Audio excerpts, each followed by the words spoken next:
परमेश्वर के नाम की स्तुति हो। आज का मनन के लिए पहला कुरिन्थियों 7वां अध्याय 19 से 24 पद को ध्यान करेंगे। इन पदों में प्रेरित पौलुस ये सिखाते हैं कि मसीहियों को अपनी बाहरी परिस्थितियों या सामाजिक दर्जा जैसे विवाह, खतना या गुलामी को लेकर अत्यधिक चिंतित नहीं होना चाहिए। इसके बजाय सच्चा महत्व परमेश्वर की आज्ञाओं को पालन करने और मसीह में अत्यधिक सौंदर्यता के साथ जीवन बिताने का है। 19वां पद में पौलुस कहते हैं, ना खतना कुछ है ना खतना रहित, परंतु परमेश्वर की आज्ञाओं को मानना ही सब कुछ है। उस समय यहूदी और अन्य जाति विश्वासियों के बीच में जो गैर यहूदी है बहस चलती थी कि परमेश्वर की कृपा पाने के लिए खतना जरूरी है या नहीं। पौलुस स्पष्ट करता है कि शारीरिक या बाहरी कर्मों का परमेश्वर के राज्य में कोई मोल नहीं है। सबसे महत्वपूर्ण बात यह है कि मसीह के प्रेम में रहकर प्रभु की आज्ञाओं को पालन किया जाए। आजकल भी बिना मतलब का कई उपदेशों का बहस चलता है, कई विषयों का, लेकिन मुख्य बात ये परमेश्वर की आज्ञा को पालन करना है। इसके बाद पौलुस कहते हैं 20, 21 और 22 पदों में, हर एक जन जिस दिशा में बुलाया गए हो उसी में रहे। यदि तो दास की दशा में बुलाया गए हो तो चिंता ना कर, परंतु यदि तो स्वतंत्र हो सके तो ऐसा ही काम कर, क्योंकि जो दास की दशा में प्रभु में बुलाया गया है वह प्रभु का स्वतंत्र किया हुआ है, और वैसे ही जो स्वतंत्रता की दशा में बुलाया गया हो वह मसीह का दास है। यहाँ पर पौलुस स्पष्ट करता है, जो 20 और 22 पदों में हर एक जन जिस दिशा में बुलाया गया था उसी में रहना है।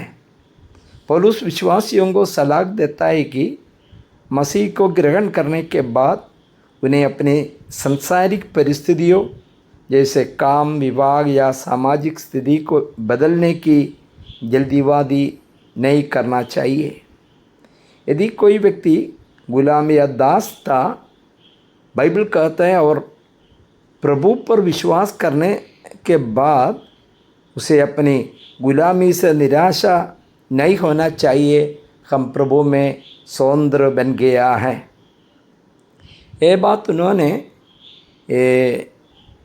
23 पद में भी बताता है, तुम दाम देखकर मोल लिए गए हो, मनुष्यों का दास बनना।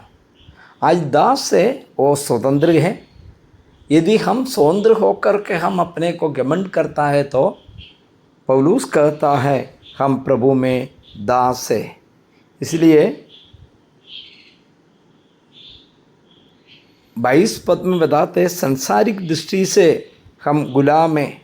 जो मसीह में विश्वास कर लेता है वह दुनिया की गुलाम या परिस्थिति के बंधन में नहीं, बल्कि प्रभु का स्वतंत्र व्यक्ति है। सांसारिक दृष्टि से स्वतंत्र मतलब जो व्यक्ति समाज में स्वतंत्र है वह मसीह का दास बन जाता है, अर्थात अब उसका जीवन मसीह के नियमों पर और प्रेम के अधीन है। हम सभी किसी न किसी के दास है, लेकिन मसीह के साथ जुड़ने पर और दासता से मुक्ति और अनुग्रह में बदल जाती है। तो 23 पद में पौलुस कहता है, हम अभी पढ़े हैं, हमें मोल लेकर प्रभु ने बुलाया गया है। यहाँ पर क्या कहते हैं, तुम मोल लिए गए हो, मनुष्यों के दास ना बनो, क्योंकि यीशु मसीह में अपने लहू के मूल्य देकर हमें पाप और मृत्यु से खरीदा है। इसलिए हम पूर्ण रूप से परमेश्वर के हैं। इसका अर्थ ये है कि हमें सांसारिक बंधनों या बुराइयों का गुलाम नहीं बनना चाहिए। पौलुस ये भी संकेत देता है कि यदि कोई दास अपनी स्वतंत्रता प्राप्त कर सकता है तो उसे उस अवसर का लाभ उठाना चाहिए। फिर उन्होंने जो बात बता रहे 24 पद में, हे भाइयों, जो कोई जिस दिशा में बुलाया गया हो और उसी में परमेश्वर के साथ रहे। वही इसका मुख्य संदेश है कि जिस दिशा में प्रभु ने हमें बुलाया उस दिशा में हम परमेश्वर के साथ रहना। ये इन पदों में जो संक्षिप्त में कहा जाए कि हमारा सफलता, खुशी या पवित्रता बाहरी परिस्थितियों पर निर्भर नहीं करती।